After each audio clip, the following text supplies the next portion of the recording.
Kepadanya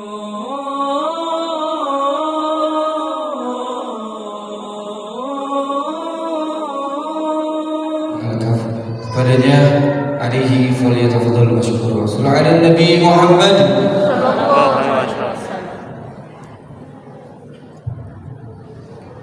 Assalamualaikum warahmatullahi wabarakatuh. Waalaikumsalam warahmatullahi wabarakatuh. Alhamdulillah. Nahmaduhu wa nasta'inuhu wa nastaghfiruh.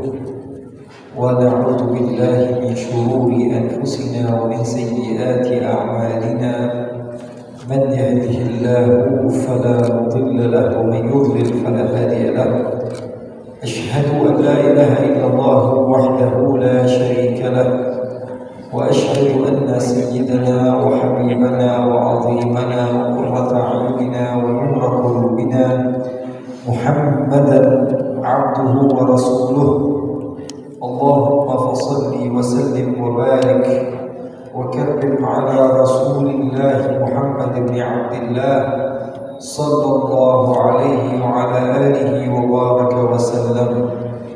سبحانك لا علم لنا إلا ما علمتنا إنك أنت العليم الحكيم.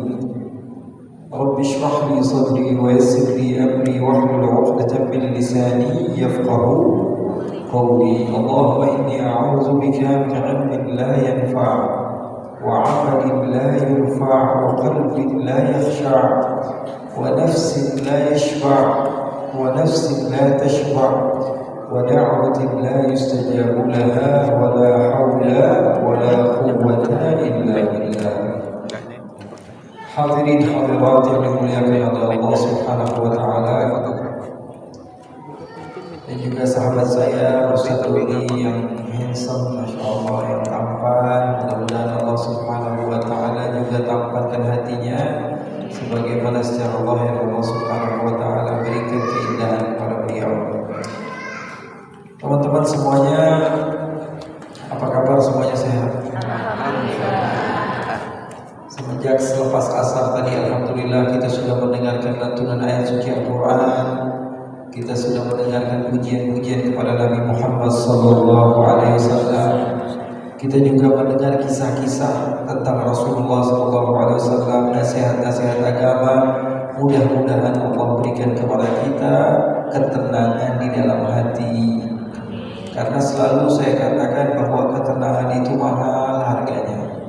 Tidak bisa digapai harta walaupun dengan harta sekalipun. Ketenangan itu sukar untuk didapat, kecuali bagi orang-orang yang mendekat kepada Allah Subhanahu wa ta'ala. Terkadang kita mencari cara untuk mendapatkan ketenangan. Segala sesuatu kita lakukan, tapi tidak tenang-tenang. Allah Subhanahu wa ta'ala berikan hidayah dan taufik kepada kita untuk hadir majlis ta'lim, hadir kajian, selepas kajian atau di saat kita menghadiri kajian-kajian ilmu para ulama, Allah memberikan rezeki di dalam hati kita ketenangan. Nah, ini yang kita cari. Karena ketenangan itu adalah kebaikan. Nabi Muhammad SAW sabdakan, al-birru matma'annat ilaihi nafs.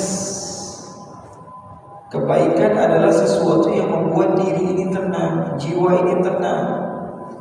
Kalau malah justru menjadikan hati kita semakin berantakan, itu bukan kebaikan. Hadir kajian, pulang dari pengajian malah menjelek-jelekkan orang lain, itu bukan kebaikan. Datang ke majelis ta'lim, selepas pulang dari majelis ta'lim justru malah membenci satu sama lain, itu bukan kebaikan. Hadir majelis ta'lim, di dalam kajian hanya mengumpat orang lain, menjelek-jelekkan orang lain, itu bukan kebaikan. Karena kebaikan yang membuat hati semakin tenang. Kalau hati tenang, maka itu adalah kebaikan.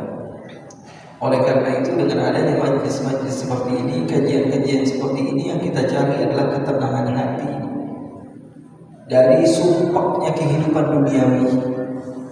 Kehidupan dunia itu pasti banyak masalahnya. Di kantor musuh-musuhannya sama teman-teman.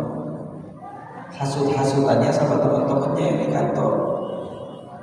Bisa jadi ya benci kepada atasannya atau difitnah oleh orang lain. Di sekolahan begitu juga. Kadang-kadang sama guru ya, gurunya kita anggap pilih kasih, sama teman-teman ada masalah pasti. Berkeluarga begitu juga, ujiannya sama istri sama anak, atau sama suami sama anak. Di semua tempat ya, kita ini memiliki ujian masing-masing di tempat kita masing-masing.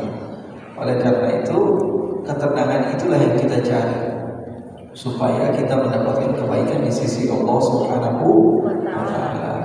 Oleh karena itu, di majelis pada sore hari ini kita mendapatkan satu definisi dari Rasulullah SAW.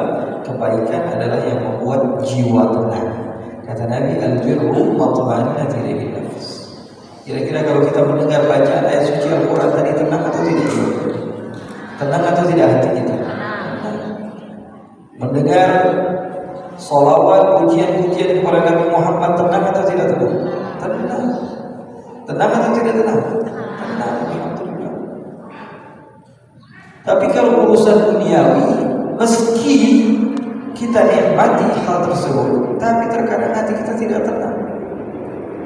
Walaupun yang dijanjikan adalah sesuatu yang besar, sesuatu yang hebat, tapi ada saja di dalam hati terkadang buruk sangka kepada teman sendiri, partner bisnis sendiri, terkadang saling benci, terkadang suudzon, terkadang berburuk sangka. Padahal yang dia kejar adalah kenikmatan, tapi yang dia hasilkan adalah tidak ada ketenangan. Makanya saya katakan perlu sekali kita ini ngecas hati kita ini dengan apa? Pengajian-pengajian seperti ini, pengajian yang ada bacaan Al-Qur'annya, pengajian yang ada sholawat kepada Nabi Muhammadnya. Karena bersolawat kepada Nabi Muhammad, kata Nabi Muhammad SAW di dalam hadis, idzan yukfa hammuk, kalau kamu memperbanyak sholawatmu, kamu akan mendapatkan dua hal, kata Nabi. Yang pertama, kamu tidak akan pernah sumpah. Kalau tidak sumpah berarti tenang. Dan yang kedua, kamu akan diampuni dosamu. Saya sering katakan di dunia ini tidak ada penyakit yang lebih besar dari penyakit sumpah. Tidak ada. Penyakit sumpah ini penyakit paling bahaya. Makanan enak aja kalau lagi sumpah jadi gak enak. Ngobrol sama teman yang paling asik pun kalau lagi sumpah gak enak. Duduk di tempat yang nyaman pun jadi gak enak. Apapun yang kita miliki menjadi tidak sempurna ketika kita memiliki hati yang sumpah. Nabi Muhammad katakan ketika orang yang memperbanyak sholawat, idzan yukfa hammuk, kalau begitu kamu tidak akan merasa sumpah. Nih buat teman-teman yang sering sumpah, ya, obatnya adalah sholawat kepada Nabi Muhammad. Yang bilang siapa? Saya bukan, yang bilang Nabi Muhammad. Nabi Muhammad la yantiqu 'anil hawa in huwa illa wahyun yuha. Nabi Muhammad SAW tidak dusta, tidak bohong, semuanya adalah wahyu dari Allah. Artinya Allah yang memberikan jalan keluar. Wahai sahabat-sahabat, kalau sumpah banyakin sholawat, gak mesti pakai nada. Sholawat sama Nabi Muhammad gak mesti pakai nada. Yang terbiasa pakai nada ya bagus, kalau suaranya bagus. Kalau suaranya jorok jangan. Ya, kecuali buat diri sendiri, kesian yang lain terganggu di hidupnya. Begitu. Kalau yang tidak terbiasa dengan nada, dia merasa bahwa semuanya sholawat saya mau apa adanya, itu seperti di zaman Nabi Muhammad, tidak masalah, itu bagus. Ya, itu yang bisa memberikan ketenangan di dalam hati. Makanya kita memiliki banyak cara untuk menggapai ketenangan. Di antaranya adalah dengan bersolawat kepada Nabi Muhammad Sallallahu Alaihi Wasallam. Kata Nabi, idzan yukfa hammuk wa yughfar dzambuk. Kalau kamu betul-betul sholawat kepadaku, kata Rasulullah, kamu tidak akan pernah sumpah di dunia dan dosamu di akhirat akan diampunkan. Kalau sudah mendapatkan ketenangan di dunia, berarti hidupnya nyaman. Kalau dosanya diampuni di akhirat berarti masuk surga. Berarti kunci kebahagiaan dunia dan akhirat adalah sholawat. Seperti barusan kita baca, ya Nabi salam alaika, ya Rasul salam alaika. Wahai Nabi, kami ucapkan salam kepada, wahai Rasul, kami ucapkan kepada, dan sholawat Allah Subhanahu wa taala untuk. Hakikat sholawat kita itu sebenarnya, kalau yang baca itu kita, maka itu berubah menjadi tadarruk ataupun doa. Jadi zahirnya seperti kita bersolawat memintakan rahmat untuk Nabi.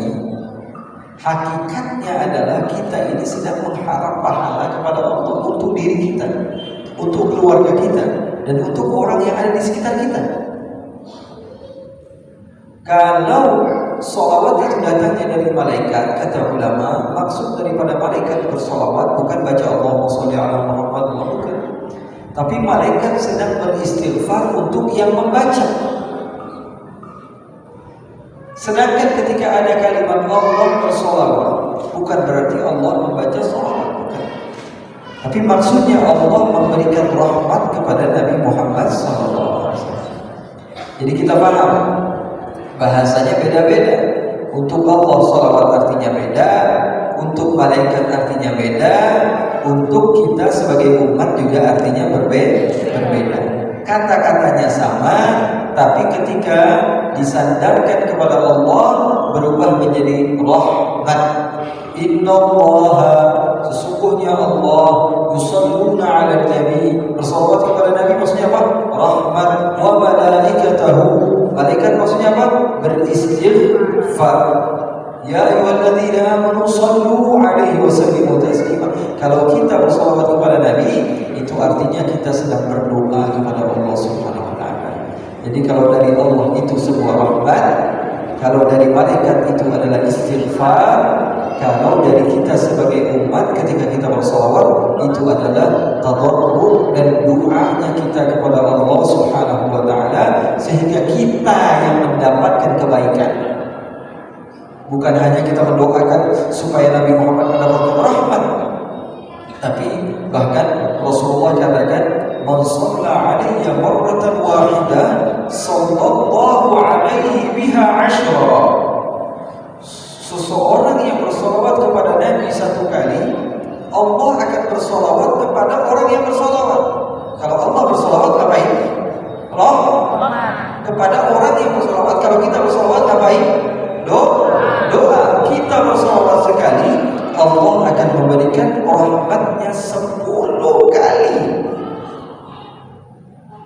Dan solawat ini bersih daripada riya, bersih daripada rujuk. Kenapa? Karena kita sedang berdoa ataupun memintakan rahmat untuk orang lain, bukan untuk diri sendiri. Kalau diri sendiri banyak pengennya. Wah, saya pengen ini. Kalau lagi doa sebetulnya Allah saya pengen ini, Allah saya pengen ini, Allah saya pengen ini. Seakan-akan dia berharap sekali untuk dirinya. Tapi ketika kita mendoakan orang lain, artinya kita betul-betul ikhlas. Tidak ada yang kita cari kecuali kebaikan bagi orang yang kita doakan. Oleh karena itu doa saudara sesama muslim itu adalah sesuatu yang bisa sampai kepada Allah tanpa hijab. Kenapa? Karena dia tidak ada, apalagi ketika dia doa sendiri minta kepada Allah, ya Allah, mudah-mudahan kami ini, mudah-mudahan mendapatkan kebaikan dunia akhirat. Doa, saya doa bukan buat diri saya sendiri, buat orang lain. Maka apa yang saya akan dapatkan? Malaikat akan mendoakan kebaikan untuk saya, dan doa saya dicatat ikhlas. Karena apa? Karena saya mendoakan saudara sesama muslim. Nah, yang kita doakan, kita mintakan rahmat ini adalah Nabi Muhammad Sallallahu Alaihi Wasallam. Apakah ada makhluk yang lebih mulia dari Nabi Muhammad? Tidak. Ada atau tidak? Tidak. Ada yang ragu atau tidak? Tidak. Enggak boleh ragu. Kita harus meyakini kalau kita muslim, kalau kita Islam, di antara akidah kita harus meyakini bahwa makhluk terbaik adalah Nabi Muhammad SAW. Nah, ketika kita berselawat kepada Nabi, Allah memberikan 10 rahmatnya untuk kita. Kasih sayang Allah begitu hebat, gak ada duanya, gak ada yang bisa sama. Katanya Allah menyiapkan 100 rahmatnya untuk kita. Berapa rahmat? 100. 99 disimpan di akhirat. Satunya diturunkan ke muka bumi. Satu rahmat tersebut kita dapati binatang sekalipun yang dia adalah ibu daripada anaknya, ya, dia punya ibu, misalnya kambing punya anak gitu, ataupun harimau atau singa dia punya anak, dia tidak mau menerkam anaknya. Kasih sayang itu dari mana? Dari satu rahmat Allah turunkan. Dari satu rahmat Allah turunkan menyebar kemana-mana, menjadi ada kisah Majnun Laila, cinta inilah, cinta itu, ada mahabbah, ada love, ada cinta, ada segala sesuatu yang berhubungan dengan mahabbah, kasih sayang. Itu satu cinta Allah untuk bagi kemana-mana di pada umat manusia. Bayangkan 99 cinta Allah yang Allah persiapkan untuk kita kelak di akhirat. Dapat gak kira-kira kita? Yakin atau tidak? Yakin, harus yakin. Kita ini sudah dijadikan umat Nabi Muhammad, ini sudah kode keras bahwa kita bakal dapat surga. Kalau Allah pengen kita ini dijadikan umat Nabi sebelum kita, tapi Allah Subhanahu wa taala udah kasih isyarat. Kalau bahasa kita udah kasih kode, kalau kita ini adalah makhluk yang termulia, yang terhebat, terbaik, maka yang kita akan dapatkan kebaikan dunia akhirat. Kalau kita yakin sama Allah dan kita membuktikan bahwa sesungguhnya kita berhak untuk menjadi orang baik. Allah udah kasih kesempatan bahwa kita nggak sama seperti orang yang lain. Kita nggak sama seperti umatnya Nabi Hud. Kita nggak sama seperti umatnya Nabi Saleh. Kita nggak sama seperti umatnya Nabi Musa. Kita nggak sama seperti umatnya Nabi Isa. Kita berhak untuk mendapatkan predikat kuntum khairu ummatin ukhrijat linnas. Kalian, bukan saya, Allah yang bilang, kalian adalah golongan yang terbaik, umat yang terbaik, kelompok terbaik dari semua makhluk yang Allah ciptakan. Nyadar gak kalau ente, kalau anjing, kalau siang, kamu adalah makhluk terbaik yang Allah ciptakan di muka bumi. Nyadar gak sih? Gak nyadar, ente kadang-kadang ya. Kita gak pernah nyadar karena gak pernah diingetin. Kadang-kadang lupa bahwa kita ini makhluk. Iya, Al-Quran yang bilang bahwa kita ini makhluk yang terbaik yang Allah ciptakan. Ada kelompok yang terbaik yang Allah ciptakan nanti di akhir zaman. Siapa? Saya dan antum. Ini bukan harapan, tapi memang sudah terjadi dan kita sudah diciptakan untuk menjadi umat terbaik yang Allah ciptakan di muka bumi. Alhamdulillah. Kita pernah minta kan? Enggak, tapi ini pilihan dari Allah. Maka pertanyaannya cuma satu, kita sudah bisa memantaskan diri atau belum untuk menjadi umat yang terbaik? Kitanya sudah bisa atau belum memantaskan diri untuk menjadi manusia yang terbaik? Kita nggak sadar wajar. Sekarang sudah dikasih tahu bahwa kamu adalah makhluk yang terbaik yang Allah ciptakan. Sekarang kita ini sebagai makhluk yang terbaik, makhluk yang termulia, apakah sudah bisa memantaskan diri untuk menjadi orang yang mulia? Atau kita mau berleha-leha, atau kita mau berfoya-foya sebagaimana orang-orang yang ghafil kepada Allah, orang yang lalai kepada Allah, orang yang tidak pernah sadar bahwa dirinya dimuliakan oleh Allah. Kita sudah tahu bahwa kita mutiara. Apakah kita pantas meletakkan mutiara sejajar dengan batu kerikil? Kalau kita belum tahu, belum mengenal batu mulia, wajar. Sekarang kita sudah dikasih tahu kepada Allah bahwa kalian makhluk yang terbaik, makhluk yang paling utama. Tanpa kalian meminta, saya jadikan kalian adalah umat terakhir yang paling terhebat. Udah tahu, tapi kita kadang-kadang masih meletakkan diri kita di tempat-tempat yang tidak baik. Selalu pengennya lalai, selalu pengennya jauh dari Allah, selalu pengennya hal-hal yang negatif, selalu berkumpul di circle yang tidak baik, selalu bersama orang-orang yang tidak baik. selalu berharap sesuatu yang tidak baik. Hal yang kita harapkan dunia terus. Ya, siapapun kita, terkadang kita ini hati kita dunia terus. Bangun tidur, nanti apa kata orang ya kalau saya pakai yang kerudung ini? Nanti apa ya kata orang kalau saya datang ke tempat ini? Nanti apa ya?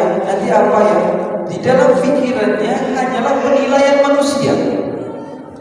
Hilang dari dia penilaian Allah. Kalau penilaian manusia itu gak ada habis-habisnya. Sehebat-hebatnya kamu pasti bakalan ada yang menilai secara negatif padamu. Siapapun kamu, apapun jabatan kamu, apapun yang kamu punya, pasti. Sekelas orang kaya, sekaya-kaya dia mah pelit. Sebaik-baiknya dia pasti ada yang komentar, wah dia itu pelit.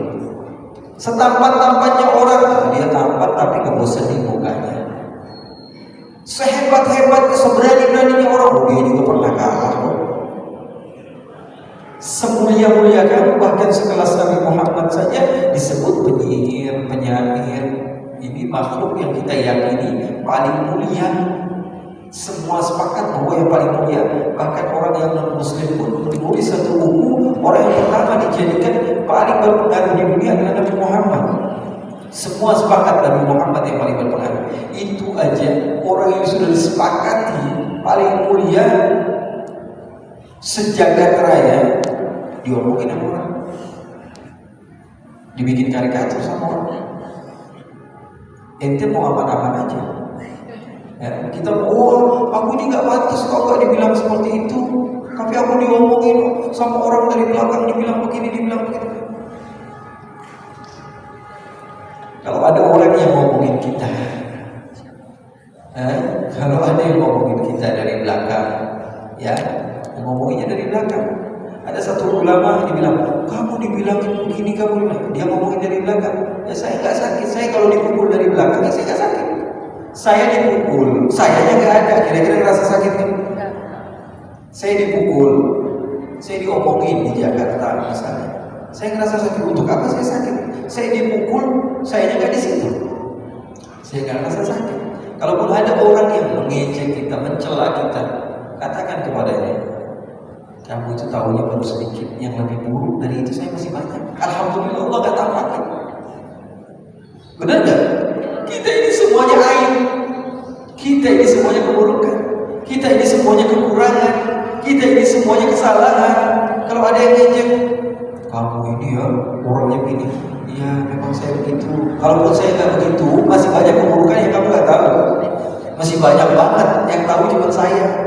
Keburukan saya itu masih banyak banget. Terima kasih kalau ingetin satu doang yang Allah tampakkan kepada kamu satu.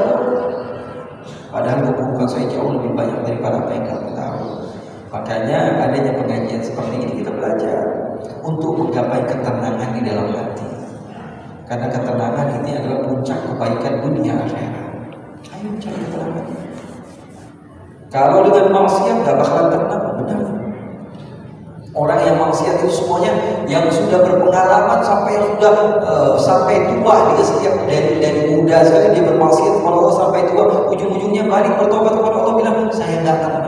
Daripada kita mau coba-coba lagi, mending belajar dari orang yang sudah pernah seperti itu.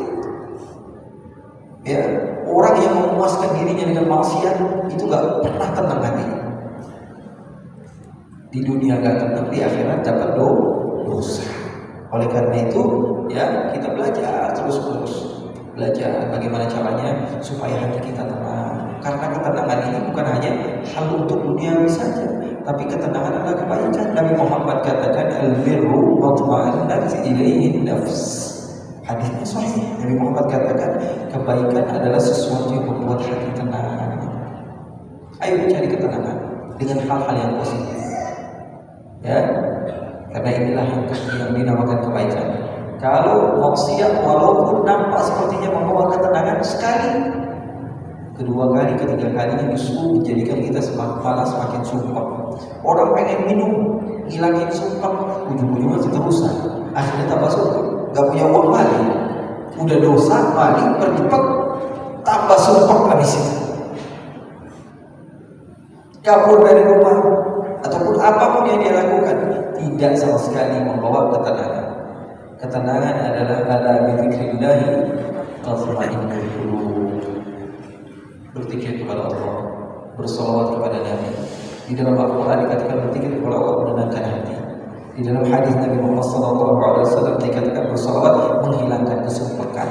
Artinya cara untuk kita menghilangkan kesumpakan dan mendapatkan ketenangan adalah dengan mengingat Allah dan Rasulnya.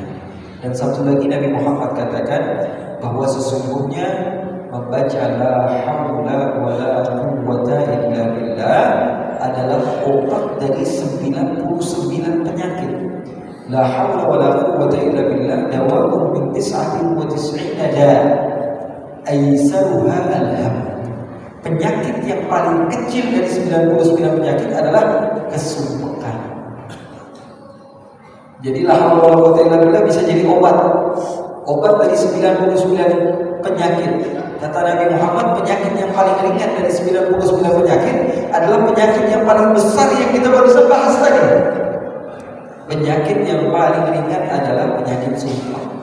Makanya kalau sumpah, kamu ya saya sumpah gimana? Baca la haula wa la quwwata illa billah. Orang yang baca la haula wa la quwwata illa billah akan diberikan oleh Allah hatinya ketenangan. Jadi pengen tenang, berzikir kepada Allah, bersalawat kepada Nabi Muhammad SAW, ataupun yang bisa menyampaikan kepada kedua hal ini, duduk bersama para ulama, orang-orang yang soleh. Karena duduk sama mereka nggak perlu pakai zikir, pasti ujung-ujungnya ada saja yang dibahas tentang Allah dan Rasulnya. Itu nikmatnya dekat sama orang soleh. Makanya Nabi mereka berdoa kepada Allah, Rabbi habli minas salihin. Ya Allah, berikanlah kepada saya orang-orang yang soleh, artinya keturunan yang soleh, lingkungan yang soleh. Mereka berdoa ma'iyah, kebersamaan, ma'as salihin, bersama orang-orang yang soleh. Bukan minta dijadikan orang yang soleh. Doa di dalam Al-Quran bahkan dikatakan ma'as salihin, bersama orang soleh. Bersama orang soleh saja Anda sudah menjadi ya kadang-kadang karena duduk sama mereka walaupun lagi ngomongin dunia nongkrong biasa saja, pasti dari 1 jam atau 2 jam pasti disisipi satu ilmu atau segala sesuatu yang berhubungan dengan Allah dan Rasulnya. Minimal 1 pembahasan pasti ada. Makanya duduk sama mereka itu bisa membawa kepada ketenangan. Zikir kepada Allah, bersolawat kepada Nabi, wa mawala, dan segala sesuatu yang bisa menyampaikan kepada kedua-duanya. Ya. Kemudian yang ketiga membaca yang keempat membaca la haula wa la quwwata illa billah. Saya berharap kepada Allah semua yang hadir pada sore hari ini Allah berikan ketenangan. Allah berikan ketenangan, karena ketenangan kunci kesuksesan dunia, kunci kesuksesan akhirat. Kalau sudah ada ketenangan, tidak sumpah. Jadi kalau lagi sumpah apa aja jadi gak enak. Melihat muka suami, sumpah. Melihat muka istri, sumpah. Kadang melihat muka anak jadi sumpah, padahal anak saya. Coba kalau lagi hati tenang, anak siapa ini? Padahal dia yang bikin. Anak siapa ini? Anak siapa? Padahal anak dia. Kalau lagi tenang tuh enak. Tapi kalau lagi sumpah, ngelihat orang yang paling kita sayang aja kadang-kadang kita udah main di sana, jangan dekat-dekat di sini. Tuh dia.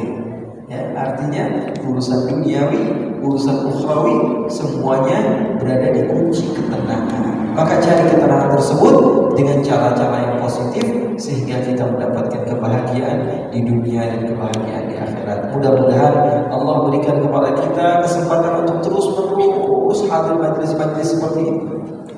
Majlis yang membawa kita kepada ketenangan, majlis yang membawa kepada kita kebahagiaan, majlis yang membawa kita pulang dari majlis atau kajian-kajian seperti ini hati semakin tenang, bukan semakin panas, bukan semakin marah, bukan semakin suudzon, bukan semakin berburuk sangka, bukan semakin benci satu sama lain, kelompok ini dan kelompok itu, tidak. Justru malah menjadikan hati kita semakin tenang di jalan Allah, di jalan Nabi besar Muhammad SAW. Mudah-mudahan sahabat-sahabat muslim Allah Subhanahu wa taala berikan istiqamah dan terus-menerus berjalan di jalan Allah dan Rasulnya sallallahu alaihi wasallam. Itu saja mungkin dari saya. Mudah-mudahan berkah dan manfaat dan insyaallah bisa dijadikan pegangan untuk mendapatkan kebahagiaan di dunia dan kebahagiaan di akhirat. Amin ya rabbal alamin. Wa sallallahu wa jamalika wa jalalika ala sayyidina Muhammadin wa rasulina